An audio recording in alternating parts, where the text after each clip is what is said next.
the Mayo Experience. That Mayo Experience. That Mayo Experience. That Mayo Experience. Experience. Welcome to the Pat Mayo Experience, presented by DraftKings. Week 12, DraftKings Picks for the main slate play in the Pat Mayo Experience DraftKings Listeners League. There's 500 spots remaining. Only 2,000 this week because we ran the Thanksgiving Day one, which was looking real good for a while until all the points were scored in the late game. But, that's neither here nor there. Still a good Thanksgiving Day from a profit margin with 3-0 in the spread picks, Tambo. That's always good. Always leads to a profitable day, although I donked off 25% of it betting randos for first touchdown.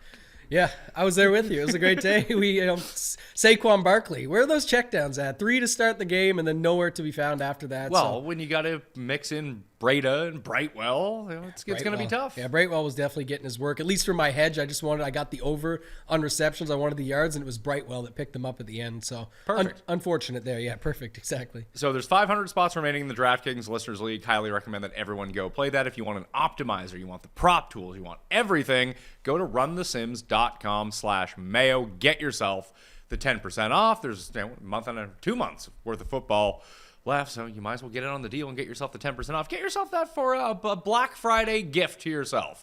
Runthesims.com, or an early Christmas gift. Who knows? Smash the like and sub to the channel while you're here as well. And runpuresports.com. I saw they were running a big promo. Big promo. Biggest of the year. If you've been waiting to get in, I get the DMs all the time. Can I get a code? Can I get a code? We have a really good code. Here's a code. Turkey50. 50% off any monthly plan of your choice, including with the optimizer, whatever you want to do, but use Turkey50, runpuresports.com. If anyone missed, I know it's probably, I wouldn't say probably. I know it's out of date at this point, but I didn't put it up on the podcast feed because it was live on Thursday morning. Although the Best Bets show is up there right now. People want to go check that out. You should. But the Thanksgiving Day Best Bet show, many are saying it was the show of the year. It definitely was. And I thought that's what you were hinting at in the first place. So I say you definitely should check them both out always. But the Thanksgiving one especially, it was only 45 minutes, but that was the best 45 minutes I've listened to all season on this channel. It was off the rails. It was very off the rails. That's what made it good. But not as much off the rails as I anticipated, so I think it was good. It was a success. And look, you can go see, we were actually quite right on the... Yeah. That normally does not happen when we're making our picks, but when you got 5 people giving best bets, a few of them are going to be winners. Jeff betting every tight end to score touchdowns actually worked out for him. Tight buns plays of the day, yes, that. And by the way, to your point there, I actually forgot how good the picks went. So if anyone's like, it's a Thanksgiving show, should I go back? Go back. It has nothing to do. I remember all the jokes and the silliness on there that made it the best. So I don't know. I can go back and listen to it again myself. I don't care so much about the picks anymore. Let's talk about construction for a second because I had to text you. I was sitting third in the Listeners League going into the final game. Yeah. It didn't work out well because I didn't overstack Patriots-Vikings, as a lot of people did not. But it was down to a 1v1 with me and the guy in first. I was in third, the guy was in first. There was a guy in the middle of us. But we both had a defense left to go. I had Patriots D in my lineup. I could have gotten up to the Vikings. And I was talking to you. I was like, what do I do?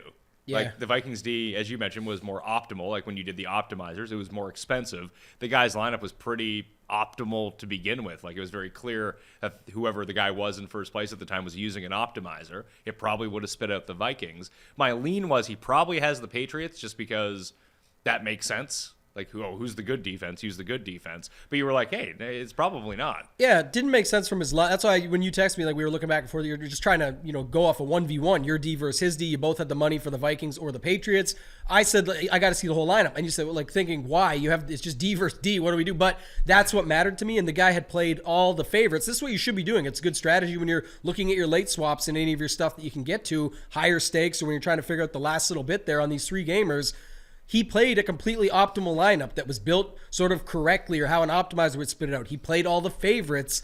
The Vikings were popping in the optimizers, and the Vikings were the favorite at home. So I assume that there's definitely a chance, Pat, that he saw behind him what everyone else went with and says, hey. There's only one guy behind me who can, with our, because we had, the similar builds. Yes. And that the only real difference right now, we had 1 receiver different, I think that it was, or 2 receivers different. It just ended up being 5 points. Yeah. That maybe he swapped onto the Patriots knowing I was probably going to take the Patriots. And exactly. And you were watching it, and people say, maybe not. This is it's not a small field, but it's a small enough field. It was 1,000 people. He was not looking further back. If those game stacks get him, so be it. He was concerned with what was directly directly behind him. How can he stay up top and in front? And he has to assume that you're going to go with the Patriots there. So with the way the lineup was built, I didn't recognize the screen name, but I would assume playing pretty optimally and just saying, what's going to happen here? Let me do it. Definitely a situation where you could have been blocked on purpose. Didn't end up inside the top 10. Didn't matter anyway, which is the good news. All the game stacks caught us, so that happens.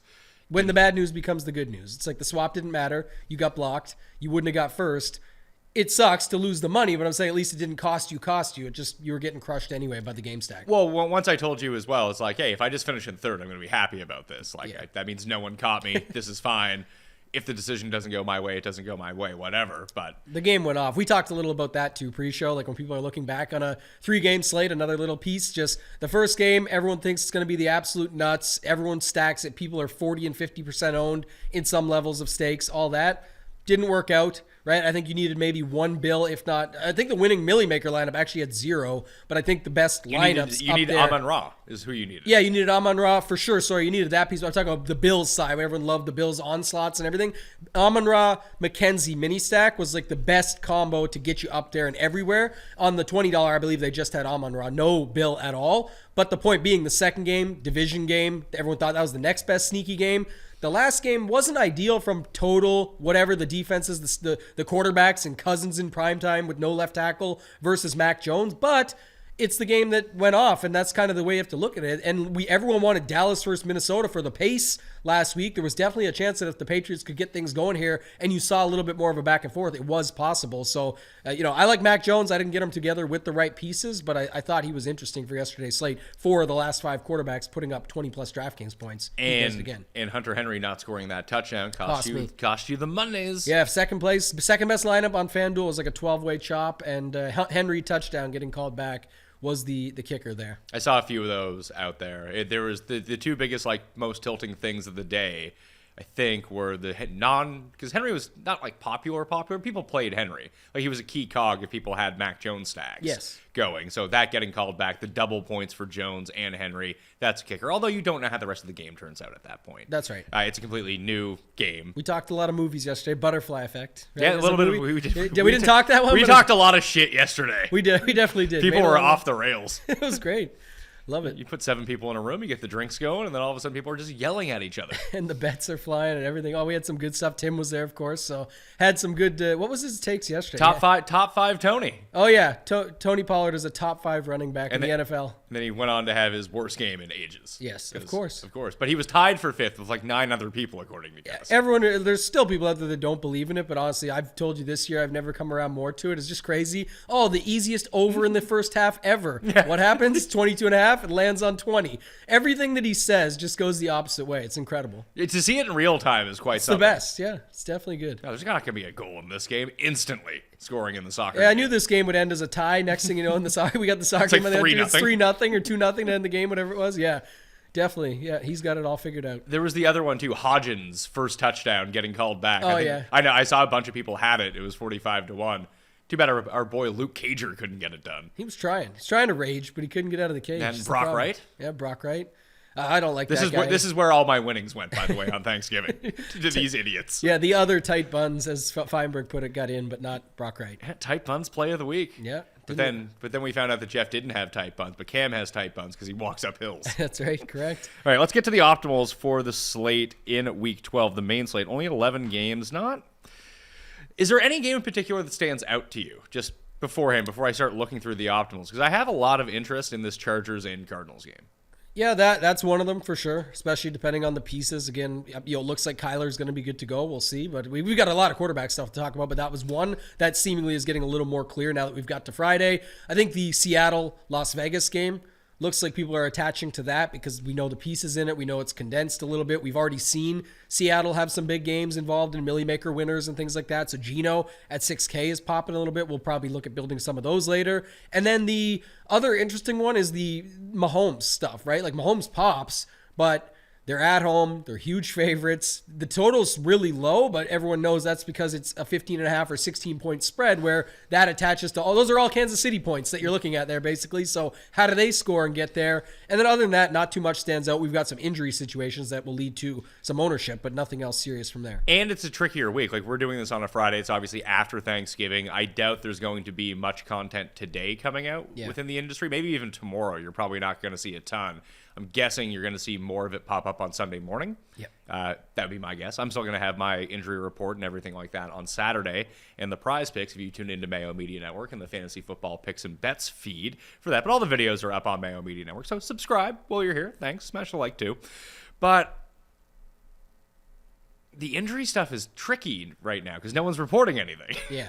Especially because it involves the main position. The main position, I mean, I can tell you what's going to happen at the main position. So if people aren't caught up, Mike White is starting for the Jets. Sam Darnold is starting for the Carolina Panthers. Kyle Allen is starting for the Houston Texans. And this hasn't been reported. The news isn't out there. But Justin Fields isn't playing. Okay. That's not happening. And Bryce Perkins is playing for the Rams. Yeah.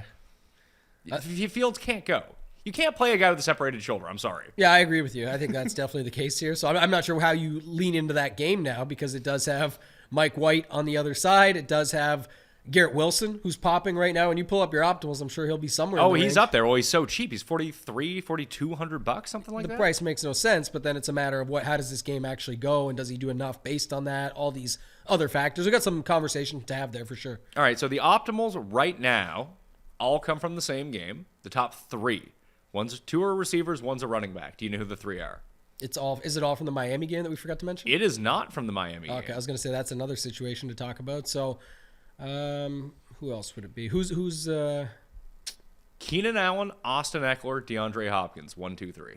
Yeah, Hopkins for sure because the injuries there too. Another spot we were going to talk about. And but this doesn't have Mike Williams in it right now. That actually surprised me. I know it's got the total that goes there with it, but it wouldn't have been what I expected, and that's probably why you mentioned earlier you do have the interest in that spot. But I definitely see a lot more on my side coming from the Las Vegas-Seattle game, right? You've got Kenneth Walker, you've got Geno, you've got Lockett, Metcalf, the other side Josh Jacobs, Devontae Adams had another big game. You just see he won it in OT with the touchdown to shut it down. So I don't know. I'm seeing that game being more popular, but this is what's interesting about this. If these guys are more optimal and less owned, we'll have to wait and see. Yeah, that's the thing right now. Again, with all of the delays because of the holiday, there's no ownership projections out. We can only kind of we're always giving our best guess to what ownership is. Ownership projections have been wildly bad so far this season. I mean, but they give you the idea. Like, it's going to be wrong on far more players this year that I found, like individually, by huge margins, like 2, 3, 4 a week are off by like 10%. Like, oh, this guy's going to be 20%. Oh, he was 8%. It's like, oh, okay. Yeah, but by and large, that's like this guy's going to be owned, this guy's not going to be owned. Yeah, I think you're right there for sure. I think it's really been bad with running backs specifically, and I don't know if that's because we've had so many guys in the same price range where we haven't been getting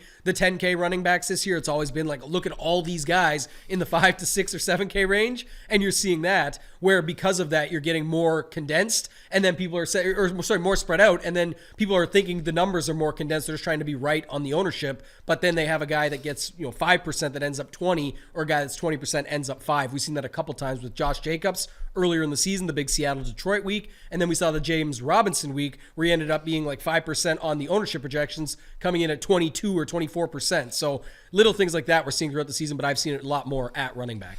For the optimal percentages right now, Eckler, Ken Walker, Jeff Wilson, Etienne, and Jacobs are the top 5 at running back. When you look at points per dollar, Jeff Wilson, P. Ryan, Etienne, Eckler, then Antonio Gibson. Yeah, these are the names I'm seeing pop now. We're getting more on the same page here, the Kenneth Walker stuff. What's the situation? I was trying to look it up this morning as best I could, but the situation in Miami, because I think Mostert was not practicing as well, and I haven't found any new news this morning. Yeah, I haven't seen it. I went scouring, and it's all like, well, they didn't practice today, but if they did practice, they would have given them a day off. It's like, what the fuck does that mean? You can say that about anyone then. Yeah, we got to keep an eye on that one. Again, obviously, it's the best matchup of the year. The Texans, they've been getting destroyed on the ground. It has been Wilson anyway. He's under 6K. He looks good. I know he'll be popular no matter what, but I'm saying just imagine if Mostert is for some reason out, then you would have even more ownership go there. We would definitely be right on that one. So to look at how we have it allocated within runthesims.com right now, /Mayo for that 10% off. Jeff Wilson getting 53% of the market share of rushing to Mostert's 30%.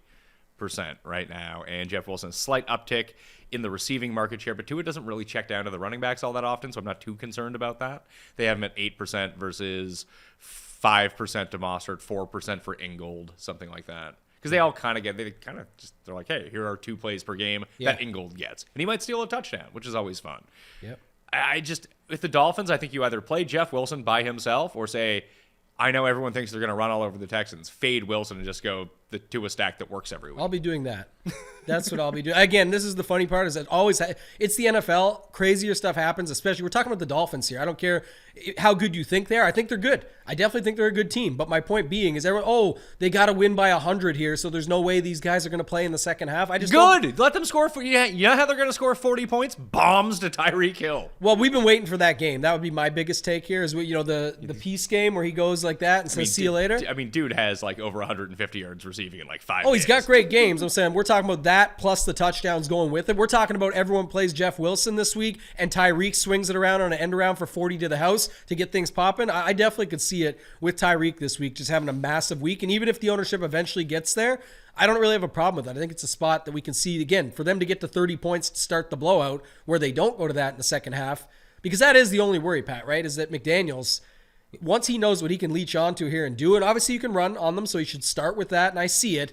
But Tua just throws it, man. He's going to find his guys and get them the scores. So if that happens early on, even if we get to 30, you probably will lose these guys some in the second half. You're not going to see it, but the damage has already been done. We've seen that so many weeks where that happens. So, yeah, I like Tua. I like Tyreek, Waddle. I like all these guys, really. And you can play them with Wilson, too, by the way. Oh, just full onslaught. That's what I'm saying. That's the other point. Wilson takes over and does. Even when Wilson gets the hot start, they somehow score a touchdown. Now it's 7-7, then 14-7 from Tyreek, 21-7 from Waddle. They maybe put up a field goal. We just keep it enough that it's close to keep them going back and forth. And again, you already got Tua with 2 touchdowns. The receivers with 2 in this example, and then Wilson doing more work on the ground. I can definitely see an onslaught here against Houston. I like that quite a bit. Optimal receivers, top 5 for the week. I hit on the first 2. Allen and DeAndre Hopkins come in 1 and 2. Then it's Tyreek, Zay Jones. Because projection models love Zay Jones for whatever reason. I don't know why. T. Higgins and Garrett Wilson are next. But points per dollar, if we're looking at it, it's Keenan Allen, then Garrett Wilson, Marcus Valdez-Scantling, Julio Jones, and Greg Dortch if he ends up playing. Dortch is only $3,100 if he goes. Because Rondale Moore is probably not going to go. Yeah, that'll pick up the steam right away, and rightfully so. The guy came in and played a bunch last week and did well with it. So I'm always good with fading the chalk $3,100 receiver. Like, cheap receivers aren't chalk. Like, once they get to a certain point, and listen, it's not going to work out every single time, but it's not like, oh, he had a good game, he's replacing Rondale Moore. Here are Rondale Moore's stats, copy and paste it onto him. It just doesn't work like that. I agree on the second part. I'm opposite on the first part for the most part because he's only 3,100. He can't really kill you, and if it allows you to get other stuff in there, and he is really just one of the best values on the week based on that. Do you need the money this week, though? That's the thing. You may not because of what you have at the other positions and all of that. But here's the thing, too. You talked about the wide receivers. There's already some good values there, so maybe you don't need it. When Keenan Allen is $6,100, you might not need a $3,100 guy down there. So we'll have to see how it shakes out. The interesting nugget becomes in the fact that we're finally back. It's the first time in a long time that we're back to tight end, having Andrews and Kelsey. Kittle has done a little more lately, but those main 2 at the top is my point, where that can really set your roster apart. But problem is, Pat, we also have the same 8 guys in that middle range that all can do some of the stuff we saw guys do yesterday. Yeah, but we don't have Freiermuth, so I don't know who to play now. Like, we just go back to 5. I mean, Foster Moreau is $3,400.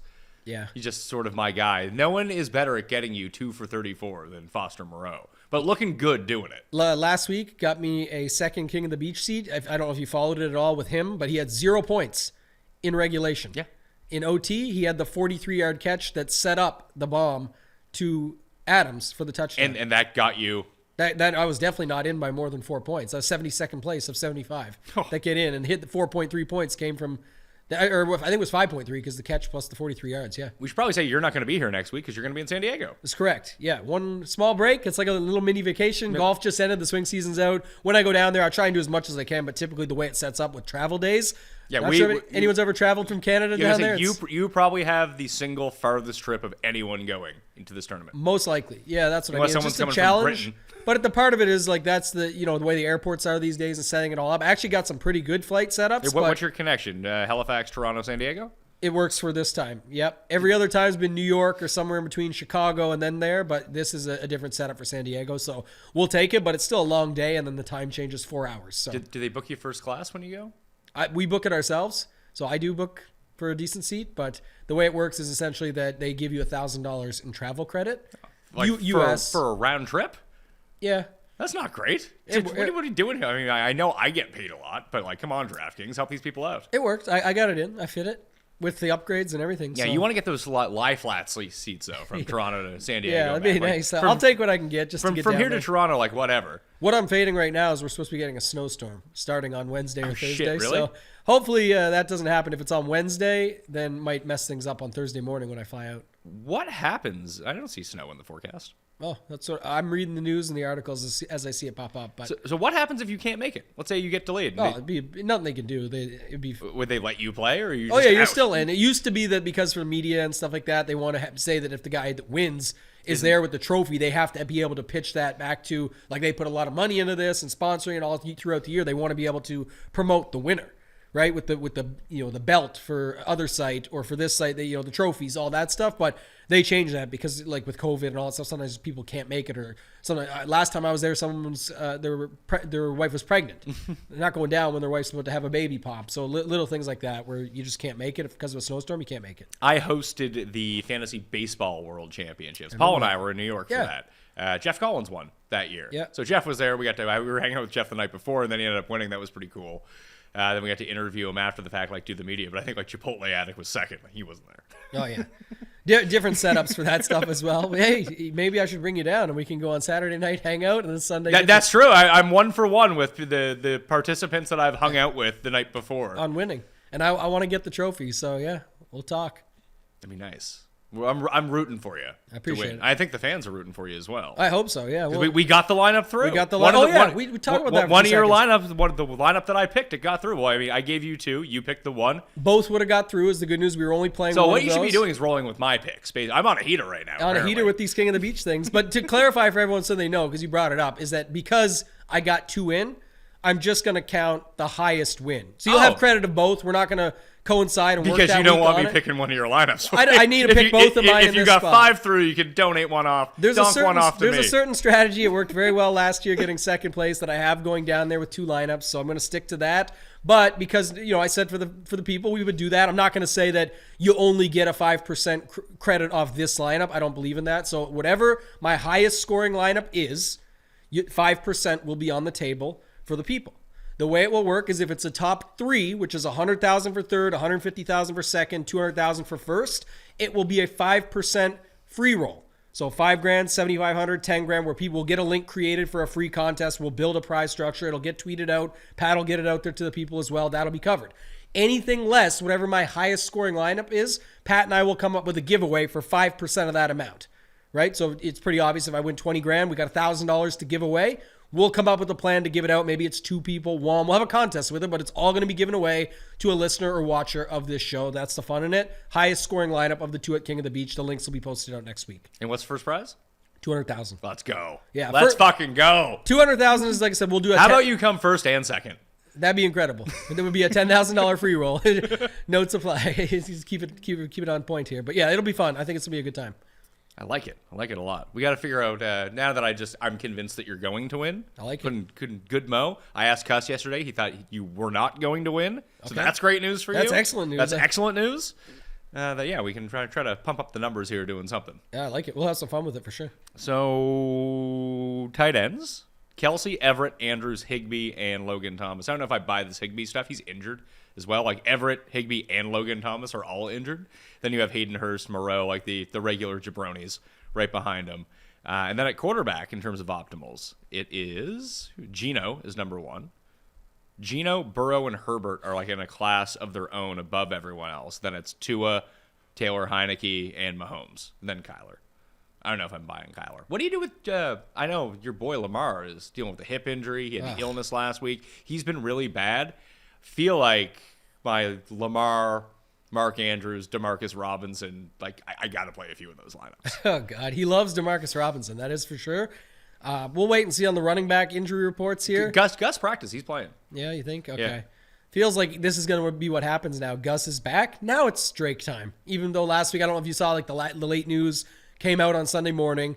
We could talk about this because it relates to this same topic, but that's what happened last. So everyone wanted a piece of Baltimore's team total last week. It was huge. I played Drake. They were at home. This is where I'm going with. That's exactly it. So I'm saying now it'll probably be where he goes off here because we'll have to check it down more, or something will end up happening like that against the Jacksonville D. But with them on the road, etc., I could see that more. But that's what happened last week, where everyone saw Guz is out. Let's get Drake in. That definitely cost me at least one other spot in King of the Beach because I swapped to Drake. But either way, point being, this could be a spot where you see it even with Guz back. It's not ideal. It's not like one of my favorite plays. I'm just saying it seems to be the way it goes this season. The optimizer has spit out 3 Chiefs, 3 Bengals in the optimal lineup. It's Burrow, P. Ryan, Higgins, Kelsey, Valdez, Scantling, Chiefs D with Keenan Allen, Garrett Wilson, and Jeff Wilson.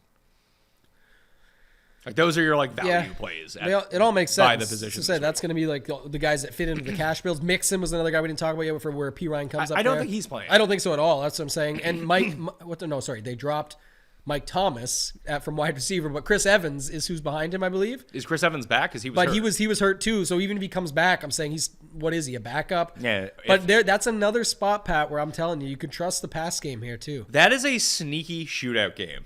Because everyone just looks at like Tennessee. Tennessee's going to grind you. Tennessee's going to play great D. Vrabel at home. It's fine. But if anything, that means he finds a way to keep the game competitive. Exactly. And we saw Tannehill pick it up a little bit last week. So you could see it again here. And I do like the Cincinnati side. So I'm glad Burrow pops there a little. And Chase supposedly coming back. We'll see. I don't know. I don't know. With them. I don't know about that. They need him for. It looks like they're going to make the playoffs. Yeah. They need him in January. They don't need him to beat the Titans right now. They need him to beat the Titans 6 weeks from now, not today. And that's the thing about their offense, man, is like, especially if people are playing P. Ryan, you could play P. Ryan, you get some pass work, but he had 3 receiving touchdowns last week. Of course, I'm saying, but now this week when he picks up the steam, last week he was unowned completely for good reason. But I'm just saying when you go here now, you can go Burrow, Higgins, Boyd, Hurst, at least 2, done. That's it, right? You're just stacking it up that way. Run it back with somebody on the other side. Treylon Burks, $4,200 this week. I hate that guy. Oh, you should like him this week. Fucking hate that $4,200. I'm playing Henry. Give me a break. All right, go ahead. Burrow. I don't hate that though for those stacks that you said. Let's do it. Here we go. I got the building power. You figured out how to do this. So Burrow, Higgins. Let's go Boyd for this one, not Hurst. See what happens. And you're going with Higgins, right? Yeah. So Higgins, Boyd, Burrow, Henry. What does that leave us with? 4,400. So Garrett Wilson is instantly in this lineup. Yeah, we'll get there. Let's get. You want Henry, you said, right? Yeah, so Henry's in. So now we have Wilson. You go double Wilson if you really wanted to, but I mean, this might be one where we could use Dortch in the flex too if you really needed to save all the money.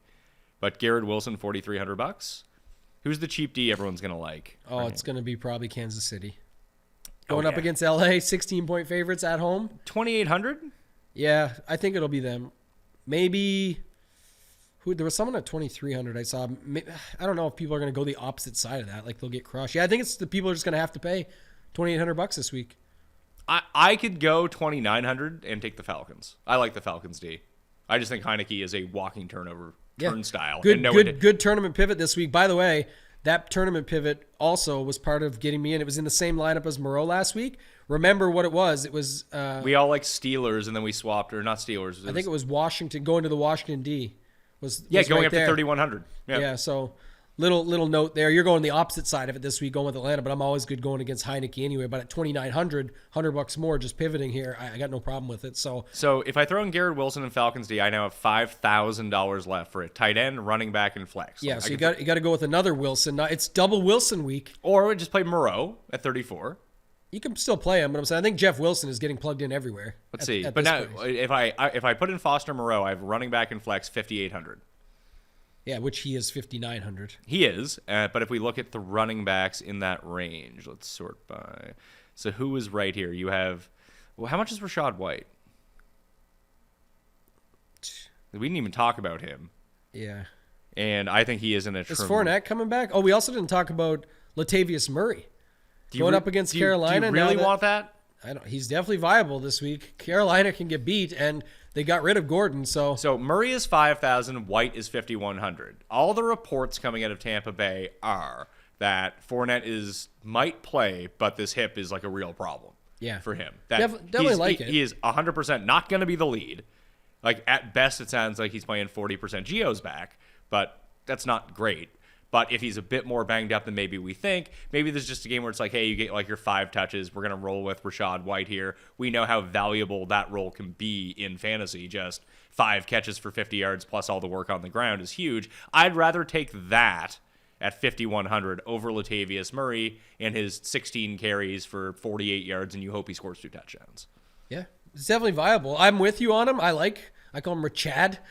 I like Rachad? Ratchet White. I like him. Yeah, that's a good one for him. So, yeah, I think he's interesting. I just, like I said, for tournaments and stuff like that, it makes more sense. And also, that's one game, again, where Friday, no one's putting the news out there, but if you are monitoring, I was talking about some weather earlier. It looks like it could be a big weather spot.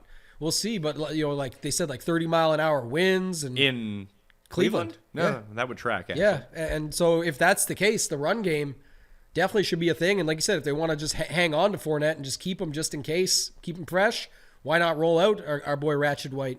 So looking at all of that, so it's like Burrow, Henry, White, or Murray, or whatever cheap. I mean, I think those are the 2, right? The 2 cheap running backs you can go with? Yeah. Definitely. Ish? Yeah. Oh, yeah. They look good to me. I was trying to see what the other options were because it lands you at like 6,500-ish. Yeah. It lands you exactly at 6,500. Yeah, Metcalf. Which gives you, Kirk, Andrews, Metcalf, Cooper, Montgomery, Ayuk, Lockett. We still don't know about Mike Williams because that's an interesting one because if he doesn't play, and that's why the Chargers stack, like the Chargers onslaught is so easy because Josh Palmer is only 5,400. If Everett plays, he's super cheap as well. That game, and if Rondale Moore doesn't play and Dortch does, he's 3,100. Like you can just jam guys in from that game if you want to. But with our flex right now, like who do you think is the best flex play from Chris Kirk down? Yeah, I was definitely Christian Kirk down. I was looking at Keenan Allen. 6,100 is free on this slate, but don't know if it'll actually work out that way. But I definitely think it's a really good price just to put a guy in there like that. But I don't know. The other thing is, what about Pacheco in this spot? Like, why would they not just run him all second half? And I agree. Good. Like, man, that's a mid-tier pricing of everyone's at 5,900-ish. With those guys, we're down at 5K, 5,100 with those others. You can get Pacheco and then just flip in the Kansas City D because now you've got a stacked running back with it where that at least could free up some of the ownership. Maybe people aren't going to do that as much. And then you sort of land on Keenan Allen. So if we throw in Pacheco, for example, with Rachaad White, we can do one of 2 things. We can improve White up to Jeff Wilson if we wanted to. Because we can go up to 6,000. So we could have Cordero, we could go Dameon Pierce, Cordero, Jeff Wilson, Drake, Mostert, Gus Edwards, P. Ryan is 56. Foreman is still 55. Foreman's actually quite sneaky, I think, this week. He's interesting this week, too. He will garner 0 ownership because P. Ryan's just above him. Jeff Wilson is right there. And I think people will end up liking Rachaad White at 5,100 or Latavius down at 5,000. So that leaves the 2 guys in the middle. You have Foreman and Michael Carter, who are just sitting there. And if Gus is back, like Gus isn't a terrible play if he plays because he's going to get every goal line carry. Yeah. Again, another good one there. Gibson is also 5,400. Like, is this the week that no one uses the high-end running backs? It feels like that. Yeah, I guess Henry could get a little love in this spot, but with Eckler and McCaffrey, McCaffrey hasn't really shown it, right? Since he's got everybody else there, he's doing just enough, but he's not. The first game when he did every touchdown, the hat trick, of course. In 3 games with the 49ers so far, did he play against Kansas City? I can't remember. McCaffrey? Yeah. Yeah, how did it work? He played like on a limited basis in week 7, I feel like. He played a few snaps. His first game? Pulling it up here now. The last 3, the Rams, Chargers, and Cardinals. He played the Rams and did his thing, got the 40 DraftKings points. He had 40 points, 17 points, 17 points, and he hasn't really done anything. It's still pretty impressive. Well, yeah, and he's not playing any snaps. Like last week, 38 out of 58. The week before, 46 out of 71, but they're to use him when he's out there. So, in fairness to McCaffrey, like the first half of the Monday night game, he played like all of the snaps. Then they were just up by 30. They're like, here you go, Elijah Mitchell.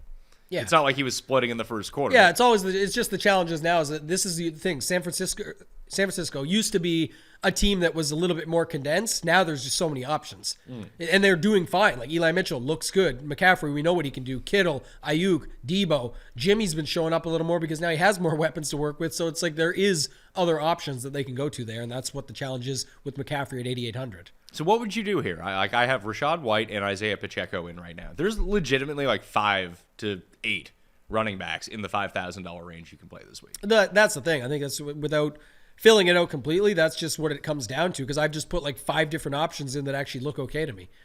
Right? Like I said, if you want to go with the... I can improve Falcons D to Dolphins D. So how much is the Dolphins D this week? 3,900. Yeah, that's a lot, man. I know. Against Houston, I could go Foster Moreau up to... I guess probably don't want to play Kyle Pitts. I think I would play the Denver D at 3,800 versus Darnold. Yeah. Someone who's actually going to be slinging it around and trying to get his job back or whatever. I know it's not going to work, but you know what I mean? He's going to be a guy that actually wants to throw the ball around. And then, I don't know, man. Can you play Lat Murray with the Denver D? You could. That works. Like, that fits. Yeah, I like that. I think. As long as you don't use Pacheco or you take out... if you take out Rashad White, you can make that work, no problem. One thing I was going to say, too, I also don't think I like Moreau as much as you. Okay. I think that, I don't know. Just like I said, it's kind of like... Everyone likes Juwan Johnson this week. Let me see who else is in that range. I had it set up this Hurst, Juwan Johnson, Evan Ingram is right there. You think Tyler Conklin gets a bump? Yeah. With Mike White? Definitely a possibility. I was going to say he's another guy. 3,100 too. Pretty fair price. With Garrett, again, that's the other thing. We've seen this work. I talked about it multiple times this season. Just the cheap quarterback with the tight end. Forget Garrett Wilson. I get it and why he's so cheap and everything, but everyone's going to play him for that reason. We've seen the wide receiver chalk bust. My example with you earlier with Dortch was 3,100. I didn't finish my thought. Was going to say I don't like playing the high-priced, expensive wide receiver chalk as much. We just saw it yesterday on the Thanksgiving slate. Diggs, good game. Guy that's much lower owned, Jefferson, same Better price, game. similarly, massive game. Doesn't always work, but you can see why that can be a thing. Like, they're all capable of these huge games at any time. So with the cheap guy, I just don't care as much. But Garrett Wilson is going to get piled onto, almost like some of those guys did last week. Okay, so let's say I take Foster Moreau out, and this is still a Bengal stack that we're working off of here. Burrow, Higgins, Boyd, Derrick Henry. Can I throw Austin Hooper into this as well if I think this game's going to score a ton of points? No. $3,000? Don't care. Just try to chase every touchdown in this game? Trash. I'd rather play P. Ryan in the flex and go 4-1. Okay. And do what you had where we landed earlier. I think we were pretty close to that build. Let's get out of what we were at. We went with Atlanta D. Right? I still have the lineup up here right now, and it still has $6,500 for a flex. But what was the original thing you gave me, though, was Moreau. Here, I got it now. I got it. Burrow, Henry, White, Higgins, Boyd, Wilson, Moreau, Falcons D. Yeah, I got it. So it's back to what it was. What I was saying is, if you want to do this, you don't have to, but you can go with Moreau, like you said, and then go P. Ryan with the Atlanta D, and it lands you on 6,000, which is Jeff Wilson at 5,900. So instead of Rashad White. Yeah, you just get out of there. But again, you can do whatever you want with the 5,700. You can put Wilson up, but I just meant if you were stacking that way and you want this game just to go off, I would just get the 4 Cincy guys, the 1 Henry, let him do all the work on that side, get all the guys that are going to be used with no Mixon likely on the Cincy side, and then you've got other guys just to fill out the roster at the bottom that are good value plays. Interesting. Sorry, I'm dying over here. But do I just, instead of going with P. Ryan, can I just swap out Moreau for Hurst? That too. Like if we're going 4-1. Definitely. Yeah, if you think it's just going to continue to come through the air, that puts you back to what, 5,800? It gives me $6,600 for a flex if I still have White in and I don't use P. Ryan. That's right. So I'll go off Wilson, go to White. So you can have up to James Conner. But you can have Chris Olave now as well. Here's one thing. That range could be good for tournaments, but I don't like landing there. I want Kenneth Walker at 6,900. How do we get that? So let's try to figure out how to do that. Let's put in Kenneth Walker. We need to find $300 somewhere. No, we just go back to we? You had it, Pat. You had it. What? You go play, you leave Rashad White, you go to Kenneth Walker, and guess what it lands you on in the tight end? 3,000. Back to your guy Austin Hooper and get your 5-man game stack you love. I thought you were talking me out of that. I don't like it. I'm good with that. I don't like it, but I know you'd love it. That's why I went back to it, because it's just a smart. $0 remaining. There we go. Just what you wanted. If there was if you had to, Jags, Saints, Rams, Texans D. If you had to save the money there, which one would you go with? I think I'd take the Saints. I take the Jags, Jags and hope that Lamar continues to struggle. They're on the road in Jacksonville. I think Baltimore should win this game handily. All the times I've thought that this season, it's not been the case. So they struggle, man. They don't have a lot going for them. It's just the way it goes. They're still pulling out these random wins. The argument against Baltimore is that because now they're in great shape in the division again, but the argument against them is watch what they do the first round of the playoffs. A team like Miami or someone is just going to take them out instantly because they're not good enough. I don't buy that at all. I think that would actually flip. Yeah. I think the common consensus is if Baltimore gets themselves in, they're a really tough out, whereas Miami's sort of like a fraudulent team in the playoffs. Yeah. I don't necessarily believe that. Yeah. But I think that's more of the common, when it gets cold, Tua's going to whittle, and they're going to suck. Which I don't think they're going to be putting up 490 yards of passing offense when it's minus 50 in the middle of January. But I think that their offense actually works really well in the cold weather because it's all just timing and short passing and misdirection and running. Like, it's not like Tua's taking seven-step drops and bombing it every play. That's not how this offense works. Yeah. And you get the offense in the cold with slippery conditions. I mean, we've seen Hill play in the cold. He just makes one guy miss and gone 90 yards. Yeah, everyone's got the same thought there. It was like Miami beat Baltimore in that game to start the season. Remember they came back? Yeah, they came back. Baltimore was crushing them. Yeah, Baltimore's D also was not available in the second half in that game. Their whole secondary was out and didn't play the snaps because there was guys that they rushed back from injury. And following it quite a bit, being a Ravens fan, that was the one thing I would say about that. But yeah, another note quickly, Pat. Who do you like better, DeMarcus Robinson? Just 1v1. DeMarcus Robinson or Garrett Wilson? They're the same price. Garrett Wilson. The spot. It's $4,300. The guy could be a wide receiver one in the slate. I definitely like him more for DFS. Is Elijah Moore viable now that Mike White is back? Mike White loved Elijah Moore. He liked Corey Davis might be back this week. He liked Michael Carter too. Actually, checkdowns. But the problem with Michael Carter is like I have to start Michael Carter in my season-long fantasy league. I'm actually not excited about it, but it's like, do I start him or Donta Foreman? It's like, well, I'll start Michael Carter because he might catch 8 passes in this game with Mike White back. But when we're talking about it from this slate, like I like Foreman there, by the way. If you're setting up your league, I don't like. I would just play him. He's better. Let's see who I actually have to have. I've lost all my guys. Yeah. I have McCaffrey and ETN as my top 2, and then I only have one spot for Foreman or Carter. We're gonna get dislikes if we keep talking season long, so we gotta move it back. I like one other note I was gonna say to you though when you asked me about the cheap Ds, I just saw it was Las Vegas defense as pure leverage to Kenneth Walker, Geno, all those guys. I mean, it's definitely a viable spot. They're just so bad. I know. Yeah. It's just all you're doing is leveraging a spot where everyone's on the other side. They're putting up positive points. 6 last week is not the worst for $2,600, but I think you just find a way to get to Kansas City at $2,800, or your call with Atlanta is great, and no one's going to go there. I think it's an awesome pivot. So number 1, the best. I didn't realize Kansas City is actually 3rd in adjusted sack rate right now. Yeah, they're a good spot here at $2,800. Tampa's also in a really good spot. They're just more expensive. Yeah. The Jets are also a good D this week. Yeah, I do like the Jets at 30. I mean, that might be as high as I go.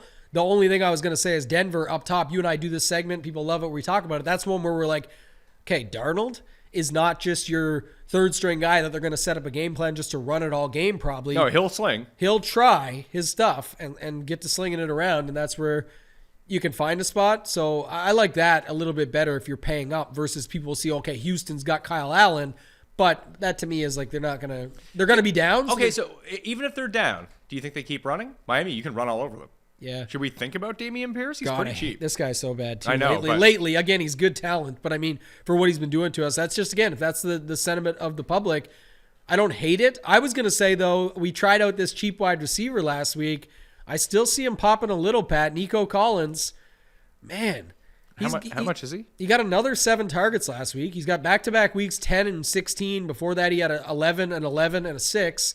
He's 4,100, I think, still. They didn't bump him. Yeah, there are some reasonable plays at receiver in the low 4,000s this week. We talked about Zay Jones, who the optimizers are going to like. I don't like him, but that's me. Yep. He's $4,600. Landry in a pure catch-up situation. He scored a touchdown last week. Is $4,400. Mac Hollins is the receiver too for the Raiders. He's $4,400. I like Demarcus Robinson. I like Garrett Wilson. You like Traylon Burks. You like Nico Collins. Marcus Valdez-Scantling is a way to get access to that game at $4,000. Julio Jones, if Gage doesn't play, we've seen him be involved in this Bucs offense, especially if it's like, if it's not 30-mile-per-hour winds. Like, there's a lot of cheap guys this week. That's the thing. And it's a little bit different than last week where we were begging for cheap guys, just trying to make them work. I feel like this week we just have cheap guys that can work. So you'll get back to that build, but at the same time, like you said, that's where I think it all goes to quarterback or, at least these higher end $6,900 running backs versus as many of those 5 low K guys. I think you mixing those in will make it different. And it's easy to see the swap build here where you just load up with these expensive wide receivers and just drop down at running back to the guys you're comfortable with, the Whites, the Wilsons, all those guys in that 5K range that we talked about. You can get to the 6K guys with how these cheap wide receivers set up. Demir Bird? God. Every single week, man. $3,100. Yeah, now we're getting tagged on Twitter every time he gets a catch or something. People just love this part. This guy is just, oh man, I don't know. They don't have Kyle Pitts anymore. The only reason I bring up Atlanta is like Zacchaeus, Drake London. Yeah. Like, are any of these guys viable or just no? Like, just scratch. Is Atlanta the shitty version of the 49ers where now you're saying like, hey, the 49ers, the ball could literally go anywhere on that team? I kind of feel the same way about the Falcons, but they just have guys. Yeah. Technically true. I mean, this is especially in their backfield. It's like Cordero. Like Cordero doesn't get a kickoff return touchdown. He's fucking useless last week. London back-to-back games with a touchdown, 4,900, and it's time to feature this. I mean, it's time to go to your guy. It's late season. Who gives a shit that you haven't been able to get it to him? Throw him 20 times. He's your dude. Like, just get him involved and get him rolling. I don't know. It's not going to help you. You're the Atlanta Falcons, but why not do that when you already have another guy down? You may as well keep it rolling. So I want to build a Lamar stack. Of course I do. Lamar, Demarcus Robinson, Mark Andrews. Who is the Jag that you think has the best chance of success against the Ravens? Is it Christian Kirk or is it Etienne? Probably Etienne. Getting a little bit healthier. I don't know. I think if they get down, he might catch 45 balls. Definitely not that, but they are at home, right? I know they're underdogs and stuff, but I'm just saying maybe they do. They're going to start out that way. So to me, at least, that's worth the shot to see if you can get it going off the top. So we can build it out. So Lamar, Etienne, Robinson, Mark Andrews, $4,900 per player. I'll use the chalkiest of chalk defenses with the Chiefs in this because no one's using Lamar this week. That's right. I don't really care. So now we have $5,400 for a running back, 2 receivers, and a flex. We can use one of these cheap receivers and go up at running back, or just continue to pile on these like mid-tier running backs. I really want to try out this secondary stack of Nico Collins with Jeff Wilson. Okay, so let's do that. Because if you're not so here's my thing too. We at least talked about liking, Tua, Tyreek, Waddle, those guys. If you're flipping the build and not, I think you still want the Miami piece in there. And then, like I said, at least Nico failed last week for most people, so they'll probably be off him. But at 4,100, you could set up that secondary stack, and you still have over 6K left per spot. You could also you can play a double move here. So let's try to galaxy brain this one out.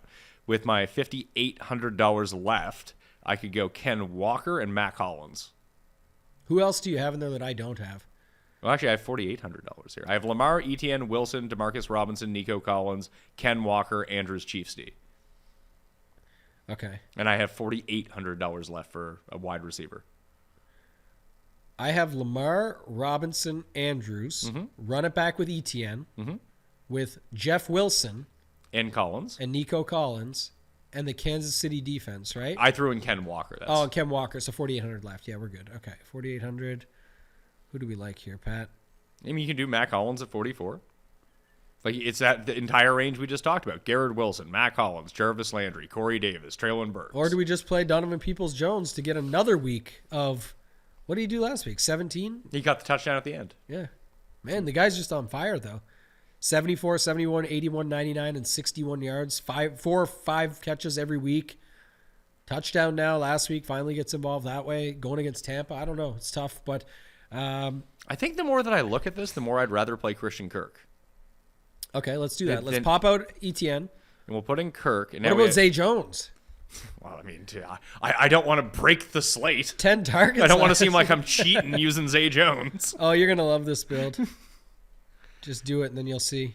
Or I do, anyway. Well, I still have Ken Walker in at the moment. That gives me $5,000 for a running back. Lat Murray, baby. Which is Lat Murray. That's the build. It's the best projected so far that we've done. Is it? Yep. And that's crazy considering, like, it's Lamar Lamar and Demarcus Robinson. Yeah, where 2% Lamar. Yeah, just saying. Like, that to me stands out a little bit. Let's go. Do we really like Latavius Murray? We don't, right? I do. You do? I think it's just, again, it's cheap. So I'll have some interest, but we'll see. Again, what I like about what you're saying is maybe the public is saying, I don't really need to go there. all I'm hoping for is the volume at 5,000, and man, it doesn't take a lot to get there. So 17 attempts last week and a touchdown. Oh, he'll get all the goal line work unless future Hall of Famer Marlon Mack, who I'm pretty sure is the new Christine Michael. Just every time he pops up, it's like, oh man, Marlon Mack, here we go. So here's my argument. Yeah, Marlon Mack. Here's my argument on this then. Someone said it yesterday. I thought it was really good. I forget where I saw this, but they found out, like, they were basically talking about Ramondre Stevenson, and they talked about how he was like Rondale Moore, but with all the carries, with 15 carries, because Rondale Moore gets 7 targets, sucks, but this guy actually gets targets, is as good with him. By the way, he had 76 through the air last night. He didn't get there on the ground, but he got 7 attempts. It wasn't a lot. That was a classic McCaffrey game. Yeah. That was a classic McCaffrey bad game. But now, to flip it to Latavius Murray, to me, he's Jamal Williams for $500 cheaper because he's going to get all the goal line work, plus he might get 17 carries. And Williams doesn't get that. And without Chase Edmonds and without Melvin Gordon, he might backdoor his way into 4 catches for 12 yards or something. Anything on top is extra, but I'm saying if you're going to look at a guy and play him for, he could get you 2 touchdowns, but that's all he gets you, that might be what stacks his points. But if he gets 17 attempts, you just hope that he does something with them in this matchup. So I definitely don't hate him at that price point. So we've built out Burrow and Lamar. Can we do a real quick one with this? Because I just want to see if it'll boost us. Yeah. Take out Kirk and go to Zay Jones. Oh, my God. If they're down, Pat, like, he can get those targets again. Then why wouldn't I just, like... He's 4,600. Why wouldn't I just use, like... Well, because you want to get off Lat Murray, you said. Well, I don't need to get off Lat Murray. Okay. And we could do it. We could play double tight end. I'd rather play Ingram than Zay Jones. Evan Ingram. I was trying to see if there was another guy Since he's essentially a receiver. All right, go to the next one. Let's go to the next one. We'll leave that. But I like the build we had there anyway, so we're good. Do you like... Well, would you want to build a Kyler or Herbert? Herbert. Okay, so let's go Herbert. Herbert and Allen. That makes sense. Yeah, we want to find a way to stack the chalk that we think is good chalk, like a guy like Keenan Allen, so we go with it. Now, do we want Eckler in this as well? Or do we want Palmer or Everett? This is assuming there's no Mike Williams, because if Mike Williams plays, it kind of blows this up. Let's do Palmer and just say it's through the air. Okay. And I'm not expecting this is the same as I always say, but the disclaimer, I know we're not getting the 34 points from Palmer again. I'm not chasing that. No, but he's $5,400. He's $5,400. If he gets me 20 and Keenan Allen racks up 20 himself, and then they each have 1 touchdown and it goes to Herbert with that, plus maybe Herbert sneaks one in or something, you have a good stack here for a good price. Who's the bring back? It's got to be Hopkins, right? Yeah. Or is it Connor? No, it's Hopkins. Like, the Chargers can't stop anyone on the ground. We're also trying to say, look, we know everyone's interested in Keenan Allen and Hopkins, etc., and they pop up in the optimal, like you said. How can we just stack it up to make it so, again, it doesn't matter what we're doing because we're already adding lower ownership through a stack and other plays. So I like that setup. So you still have $4,700 left. $4,700 left. Would you throw any other Cardinal in here? Like, if Rondell sits, would you play Dortch? What's the Ertz situation? Ertz is out for the year. That's what it was. Yeah, sorry. I couldn't remember. Trey McBride. Yeah, Trey McBride is there at tight end if you really want to. How much is he? 3,100. Yeah. God. It's not great. I remember playing him in Showdown. Yeah, and all the snaps, four receptions, man, like he's 3,100. It's interesting, at least in a game stack. Because Chargers, too, Chargers good against tight ends by and large when they put Derwin, unless you listen to Cust. Yeah, but it's Kelsey's a whole different story, but he just lit them up. Yeah, but Kelsey lights people up. He does. But Trey McBride isn't Travis Kelsey. He's not receiver 1 on this team. No, he's not. But I don't want to play Dortch, is all I'm saying. Okay. We don't have any wide receiver spots left anyway, so I'm good with it. No, we don't. But instead of Hopkins, would you have any interest at all in James Conner? No. I would have more interest in Trey McBride. Really? Yeah, because I want the running back is just so loaded that I want these other slots. Like we said, Murray, Walker, Etienne, Pirine, Gibson, Wilson, and some of these aren't good, but I'm just using examples that come ahead of James Conner in this spot. Okay. So Herbert, Allen, Palmer, Hopkins, that's where we've started off, $4,800 left. Where to next? Let's go back to our KCD. Okay. Let's go back to the running backs that we like. We talked about Ken Walker. You like Rashad White.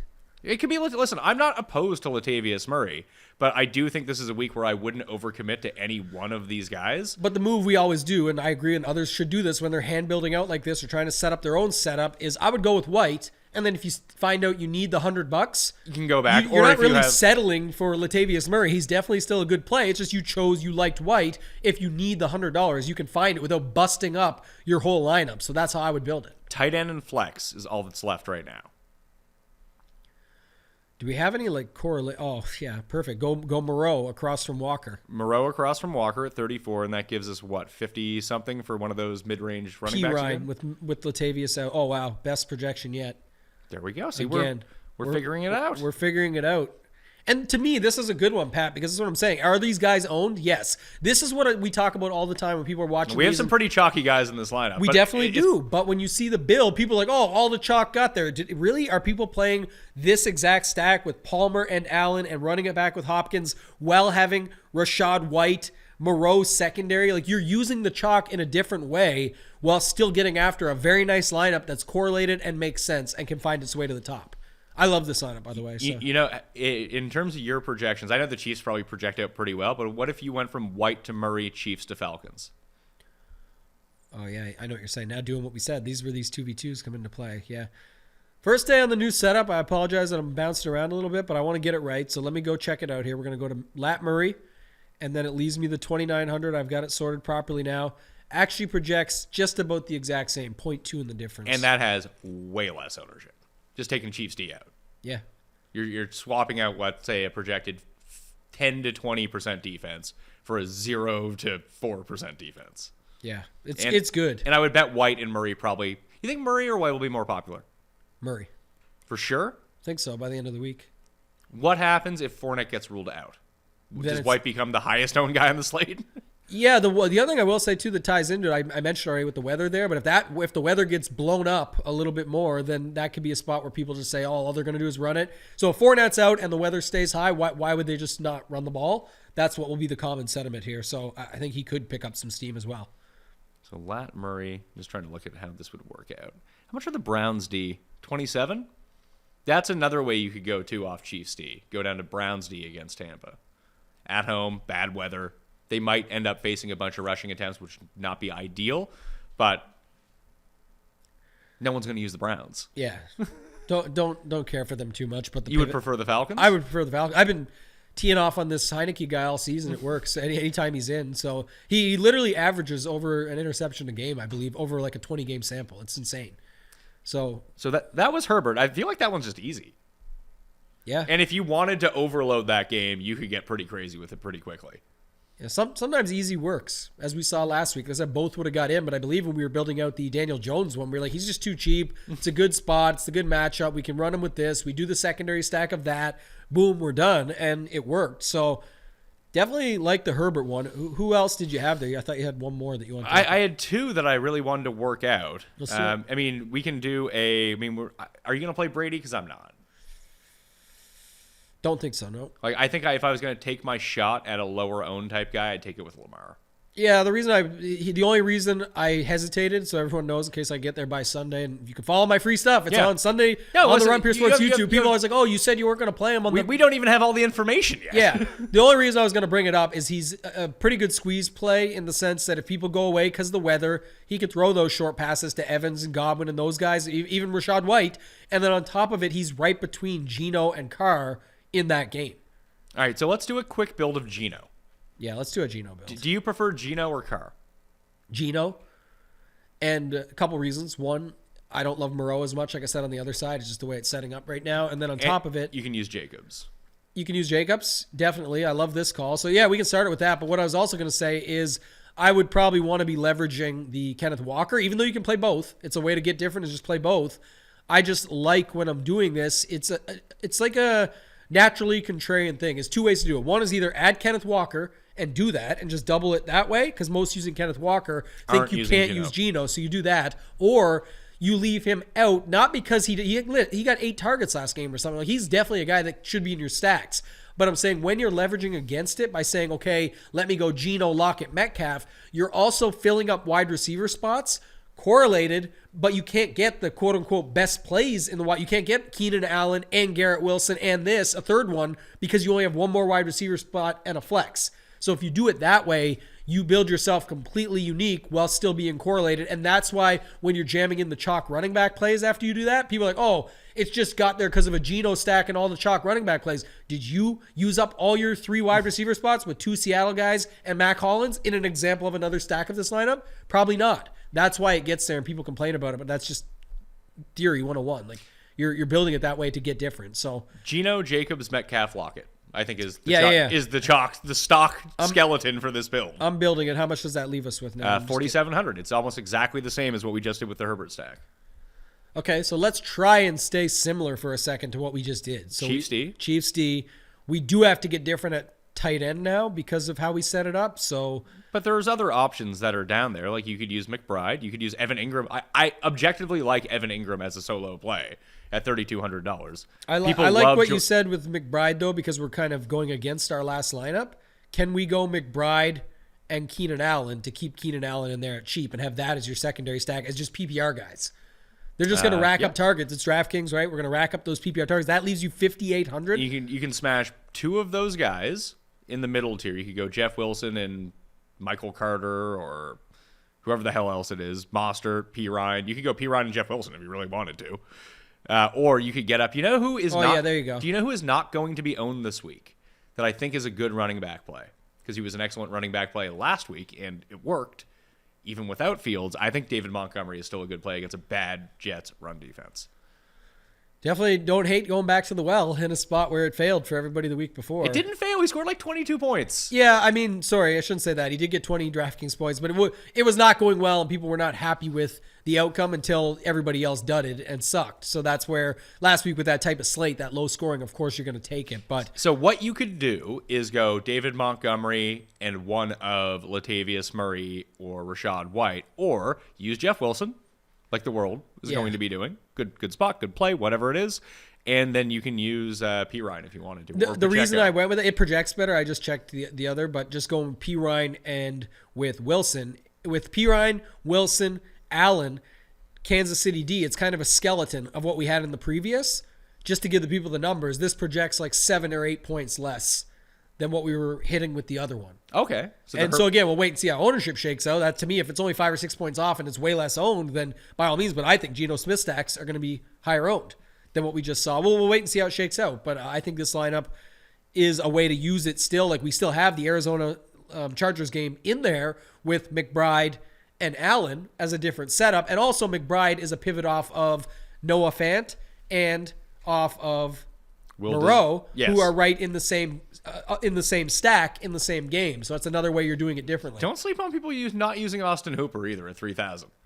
People are definitely not using him. I don't know if you'll be asleep and knocked out right away when the game's over and you have 0 points from him. But Hooper's the worst because he can always be on Twitter with the old 00 for his last name. So Austin Hooper with 2 zeros. For sure, but he has, since Tannehill has been back, he's been far more involved in the offense. Yeah, I do agree with that. We talked a little yesterday here at your place when we were watching football games when the top 5 running back situation came out. But, what about Derrick Henry? Oh, yeah, he's up there. We get it. But with him definitely being more, he was involved in the pass game previous to Malik Willis, and then when he goes out and Tannehill comes back, he got targets again. So just to note with Henry, he has been more involved in the pass game this season with Tannehill.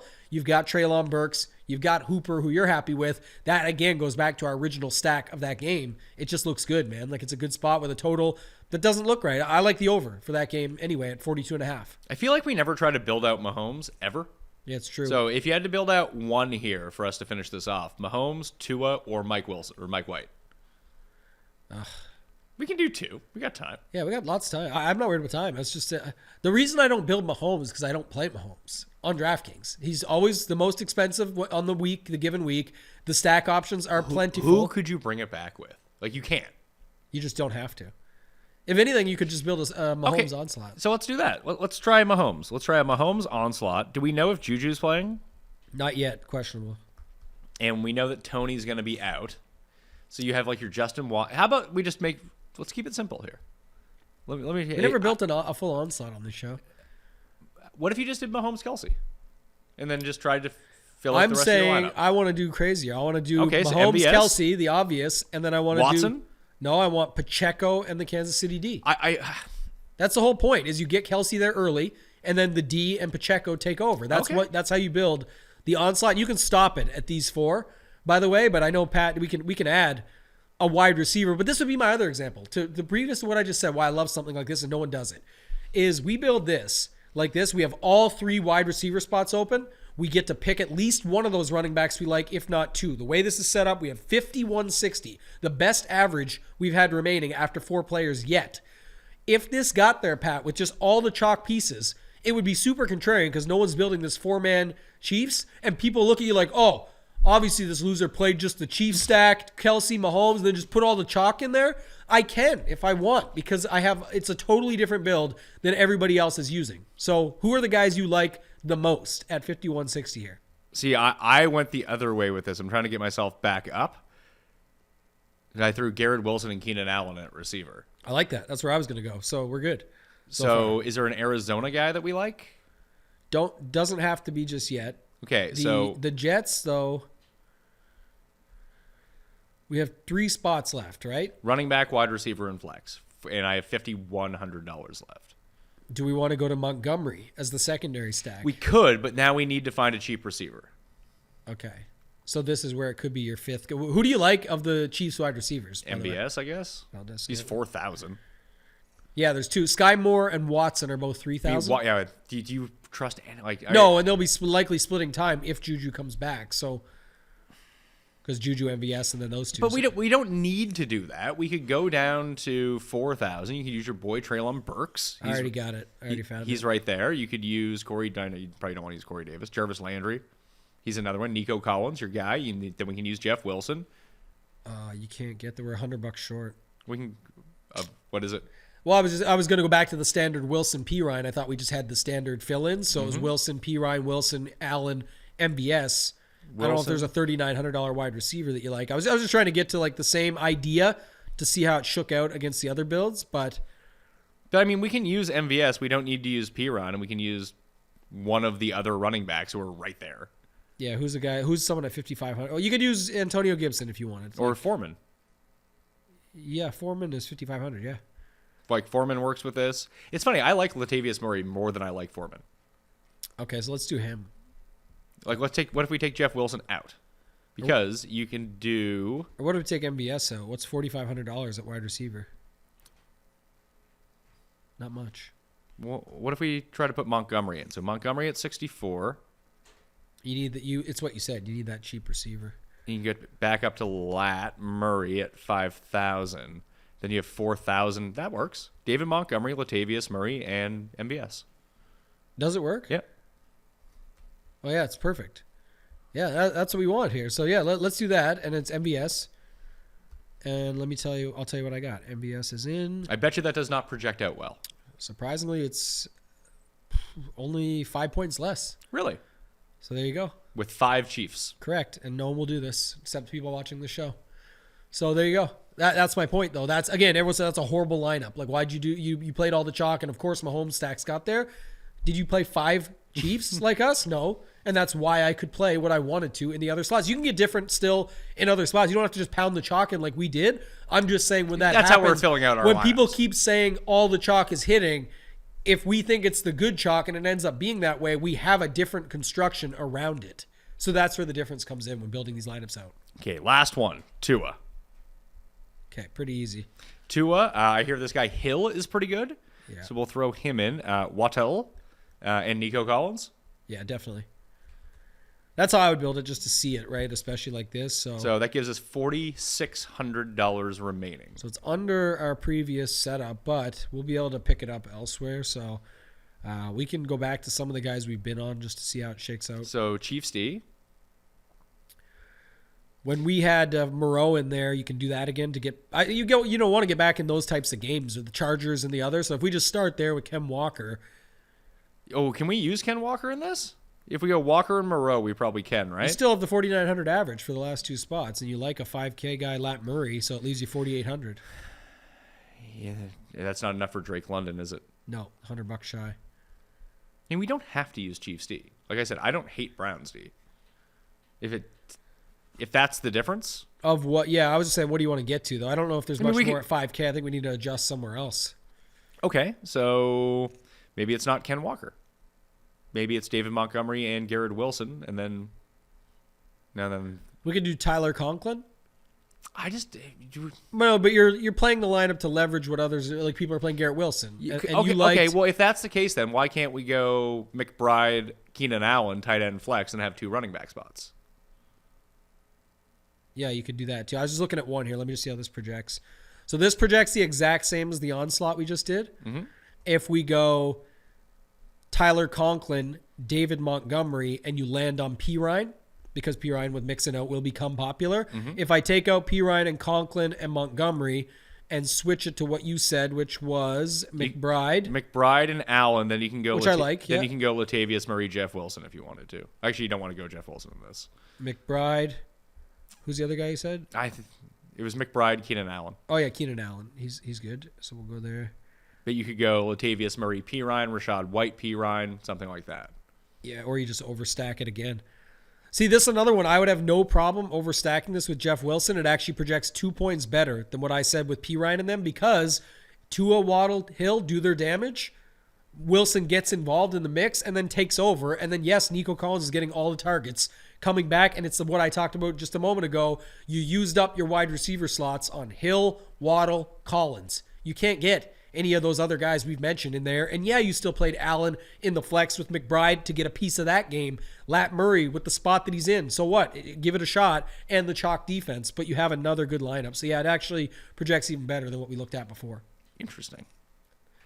We've had some good ones today, I think. Yeah, you can get up to 5,300. Like James Robinson is there. You probably don't want that. Rashad White would be the other one. Like I said, that's the other one that I would try to use. Well, let's just see what it projects for. I'm just curious now. If we take out Lat Murray, and then I can get rid of Lat Murray. No, you just go to your D you want at 2,700. You like Cleveland? Yeah, I was gonna say I can get up to Falcons D in that lineup. For what? For Chiefs D. Like I just had extra money left over.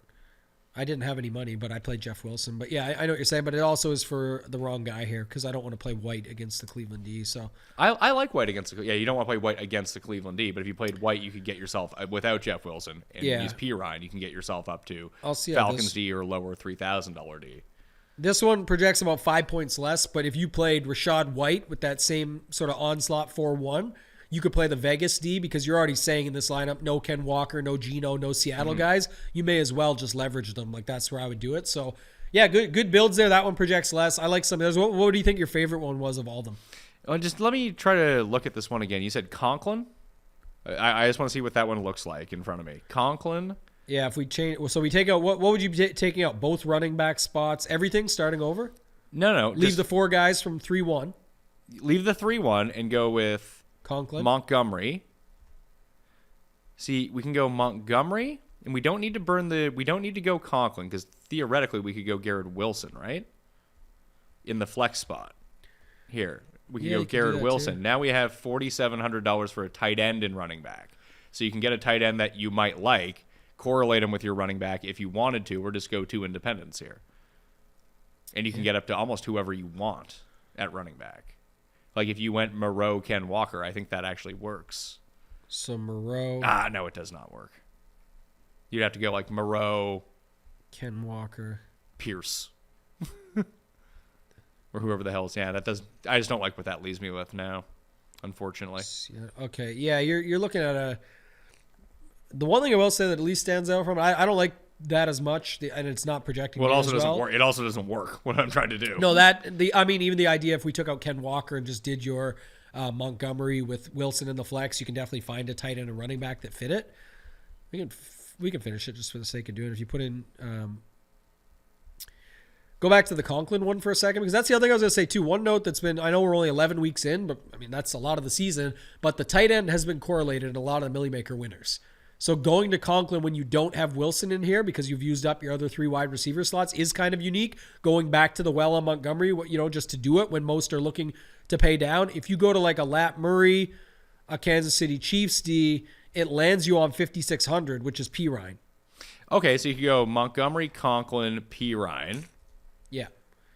And Latavius Murray. And you can play that. You can pick your D. I'm just saying it lands on 2,800, which is the Chiefs. But now you have your 3 wide receiver slots used up with Tua, Waddle, Hill, run it back with Collins. You've got a Montgomery, Conklin secondary stack, running back tight end. You put in Lat Murray, Pirine for the spots that they're in this week, and it lands you on the chalk D, which is fine because the build is a little bit different. It still projects out pretty good. It's just about where we were at with our with our Geno build, I guess, is where it projects out at.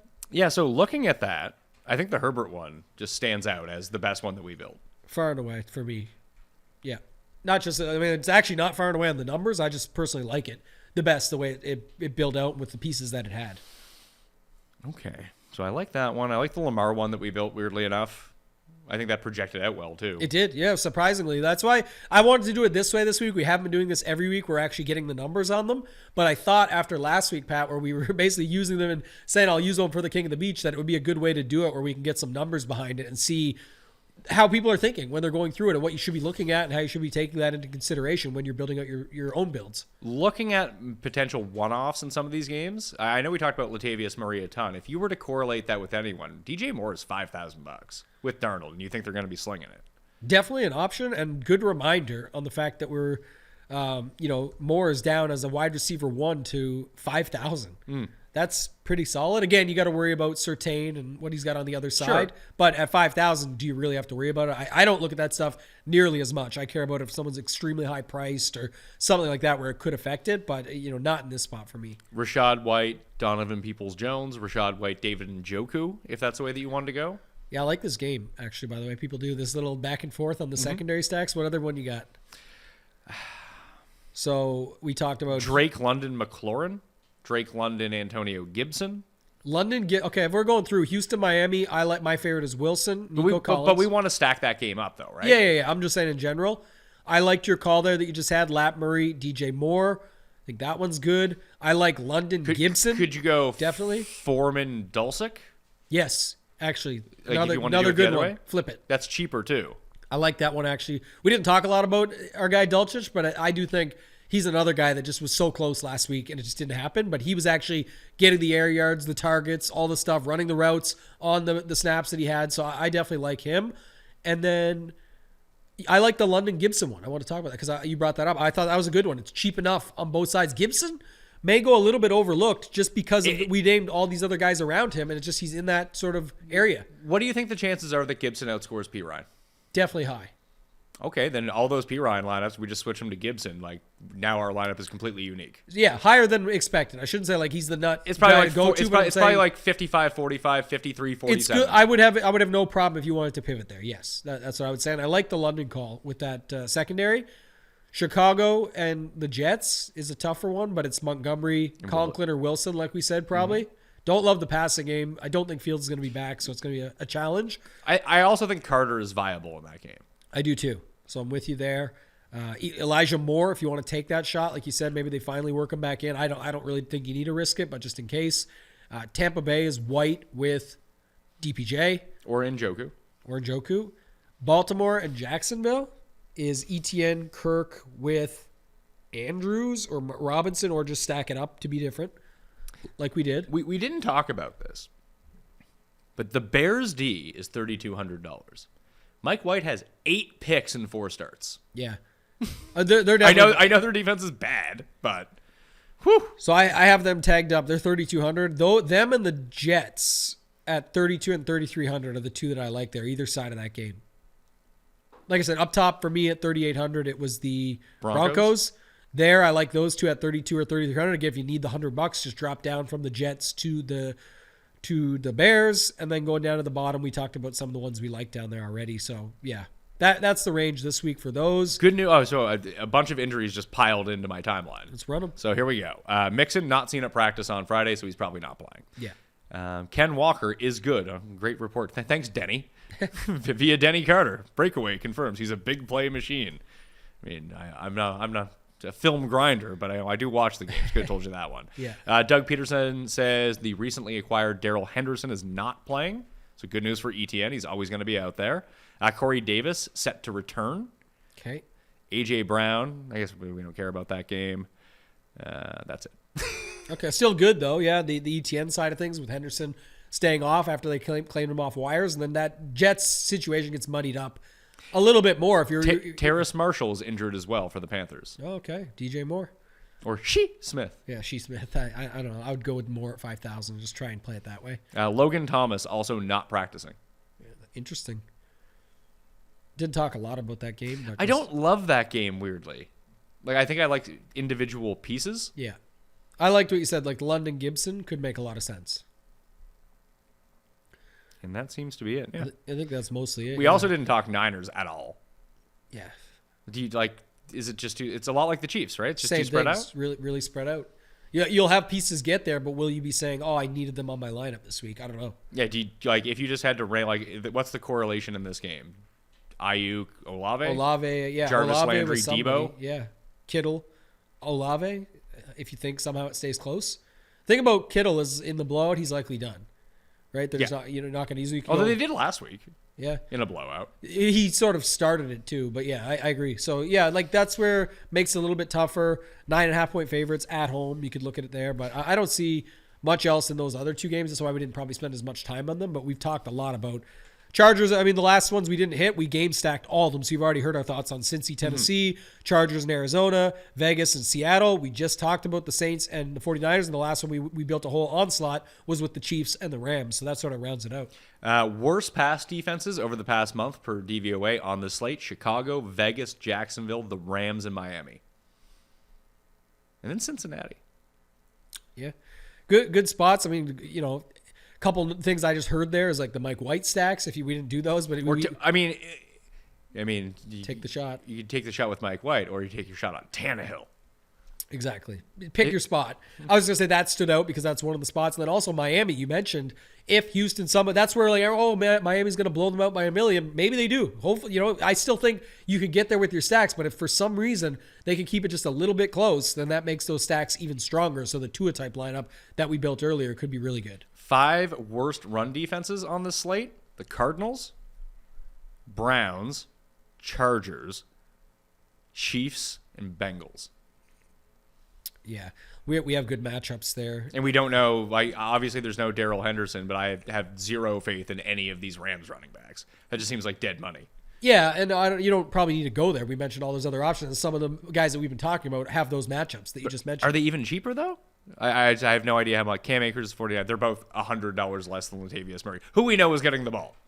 So yeah, I don't see going there. I will say you'll have late swap options if you are on Kenneth Walker. You're in the afternoon slate, so you've got guys that you could go to there. Jacobs, I guess, if you're in the afternoon on those guys. Pacheco would be the bigger one if you're there. Kamara, yeah, we didn't talk about him at all. It's a tough spot. Yeah, I just think, you know, looking at it, like I said, if you were on Pacheco in the blowout and you're behind, you could find swaps, but I don't know if you want to go to the other side because what are you going to really gain? I want to build out one more and not start with a stack. Just after reading that list of guys, just because there's so many cheap wide receivers this week, this lineup is going to be terrible, by the way. I'm just tell me what it is and I'll just fill it in. Eckler and James Conner to start. Okay. Just that game goes completely tits up in the passing game. They run the ball 35 times each, and the ground game absolutely dominates. Okay. And those are the two guys who are getting the ball all the time. And now we don't need Keenan Allen. We don't need Hopkins. We don't need McBride, Herbert, Kyler, anything like that. Can that work? All right. So what else do you want to put in here? I don't know. That's just the thought that came to my head. So can it work? Is that like a Mike White? Well, you're paying up for both. So now do you want to go like a White, Garrett Wilson, Conklin? That's what I was thinking. And I think I'd rather, let's see. Who are the cheapest quarterbacks we can theoretically build around here? I'm just thinking if you want to put any type of projection into it, then you get. Okay, I guess he's $5,000, so that doesn't really make a ton of sense. But Bryce Perkins might run for 100 yards against the Chiefs. Yeah. Like if people were playing Ellinger, this guy actually seems like he can run. And they have design runs. I would probably just play Mike White and hope his guys carry him along, though. Yes, I think that's probably, and he's cheaper. Yeah, $49. It's only $100. I don't care about that as much as just like you could actually get him with pieces that he pulls along, and they. So Garrett Wilson and Conklin at tight end. Do you want to use Montgomery in the flex? That's what I was thinking. Montgomery in the flex. What do we got left here? I mean, we have $5,400 remaining for 2 receivers and a defense. Yeah. Who are some of that's the problem with these mid tiers though, but who are some of those mid tier wide receivers? Drake London and Terry McLaurin. Then we have $5,500 for a defense. Yeah, no, you don't need who's the guy at the top you'd want to get in here? I don't know. We didn't. It's not going to be Hopkins. We didn't even really talk about this, did we? Well, we talked. It's Hill, it's Waddle, it's Adams in that game stack. Higgins. It's all the guys we were on. I'm saying in this lineup though, who do you like for setting it up? Because you end up with like T. Higgins, DK Metcalf, and the Chiefs. Waddle. Okay, Waddle. We throw in Waddle, or you know what? We could even throw in Debo. Screw it. Debo? I don't think anyone's going to use Debo. Do you? No. So here's a great. Okay, here you go. This finishes out the lineup. You put the chalk Chiefs D. It leaves you Debo and Olave secondary stack in the same There we game. go. Projects about 20 points less than anything we've done Of course, all day. yeah. Of course it does. Yeah. But good example of, we'll see how this does against them. I'll probably put this in like a 10 max or something like that, 20 max where I use these 10 lineups or something just to see how they do. But this is where I'm saying I think you sacrifice way too much. Looks cool. It's fun. It does make sense and correlates. People look at this and go, oh, but if this and this, listen to what you need to happen. Yeah, it's correlated, but you need Olave and Samuel to go off. You need let's just start with the big point of this lineup. You need the Jets to score points. Yes, which is already uphill battle, but at least it makes sense if they get there because you have Montgomery setting the tone and then Mike White coming back, but you need him to put up a big game, and then you need Connor and Eckler to go back and forth, and you need Olave and Debo, the perfect two in both those games. This is where, even though this is a 4-game parlay, right? It's a 3-1 stack. It's actually it's four same game parlays parlayed together. Correct. That's what I was trying to get to. You got the one with the game stack, the 2 secondary stacks, and the defense. Those 4 things need to go right. You need the pinpointed exact to go right within the secondaries, et cetera, where it's, it just makes it tougher. So it looks good on paper, but it's probably not a good lineup. I'm not going to lie to you. I'm looking at it. It doesn't even look good on paper. It makes sense on paper. Sure. But it probably doesn't look good or do well. Poor guys. Mike White, 5 touchdowns. Now you'll be changing your tune. Oh, we'll see. We'll have it in something that it pays off. All right, that will do it on the Pat Mayo Experience. It's a fun one to talk through. I think there's a lot of options this week. There is. This is going to be a fun week. It's definitely, we say this every week, but it's good tournament week. It's not like last week or the week before. The week before was different. Last week was where we couldn't find values. We were just trying to make them up. This week we have them back, so you can pretty much do whatever you want as we've displayed. I also think that means that no one gets overly, not that people will be like, no one will be popular. Ownership's more spread out. But like with the Jeff Wilson stuff, it's probably him or P. Ryan, especially now that Mixon is out. Not knowing if Fournette's playing or anything like that. Right. But I would guess that those are the 2 quote unquote chalk running backs, just because they make every lineup work. Garrett Wilson is going to be owned, super highly owned. Yeah. But when I say super highly, I mean like 15 to 20%. Maybe he inches above that. But we just listed off 6 other guys around him that you can pivot to if you really wanted to. You can get off them. Yeah, it's no problem. And you can get off any of these guys. I heard it when I was saying Sheesh. it. I mean, you can if you want, I suppose, if they're willing to consent to that. Yeah, if that's your thing. However, I just think there are so many. If you have any sort of lean, I think, with any expensive guy, play him 100%. Yeah. Because, if you think Derrick Henry is going to smash, just play 100% Derrick Henry. Because you can make that work. You can, like you said, when you have the balanced ownership, at least in a lot of places, you can get leverage very easily because you can just play 30 to 40% of the 15 to 20% guys, and you still have plenty of room to go elsewhere. But if you can get on some conviction this week and tighten up your pool, that's going to be the best way to do it, where you give yourself the most chances if what you think is correct. Gibson over P. Ryan is interesting to me. You might need both. You might need both. But we were talking about all those Jeff Wilson builds with Latavius Murray. Yeah. You can just use Gibson instead of Murray or Wilson and use them with P. Ryan.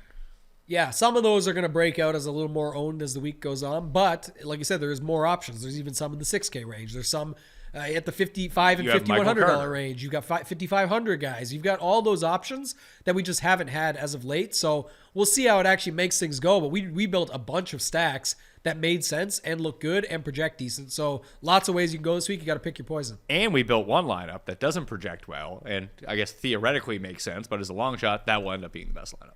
That's how this works. I would bet it doesn't land in the top 5. I would also bet that, but we'll see. I lose a lot. So you want to do the opposite of that. Good news is King of the Beach, by the way, not in studio next week. King that always works out well for you. That works out well as another thing there I just thought about. So cussed against me and that situation, this could be very good. I need to get a guest next week to fill in for you. Big T available, or is he in King of the Beach too? He's not in, no. Maybe he'll do this. Yeah, we'll just end up talking about the challenge the entire time. I can see that. Yeah, a 5-minute segment in there and then cut it off. Maybe I'll phone Raza. I haven't talked to Raza in ages. Yeah, I haven't neither. I got to wait, I guess, for the golf. You got to wait for golf season to come around. Yeah, but yeah, it's good. All right, I'll do it. Pat Mayo Experience playing the Listeners League at Toe Tag and Tambo. The tidbits coming out on Saturday. They'll be included in the Mayo Media newsletter as well, which you can sub to down in the description. And what was it? Turkey 50. RunPureSports.com. Use promo code Turkey50. It expires on Sunday. I didn't say that earlier, but I should note, won't be another promo code till the start of the new year, if that, and it's any monthly plan, 50% off to get in. All sports, one price. All right. You can follow me at the PME. I mentioned the Listeners League. I mentioned runthesims.com/Mayo for 10% off, not 50% off. I'm not giving it away like he is, but 10% off at runthesims.com. All the optimizer, DFS tools, all the betting tools are up there right now. No content comes along with it. All completely customizable. Smash a like on the way out as well, and we'll see you next time. Mayo experience!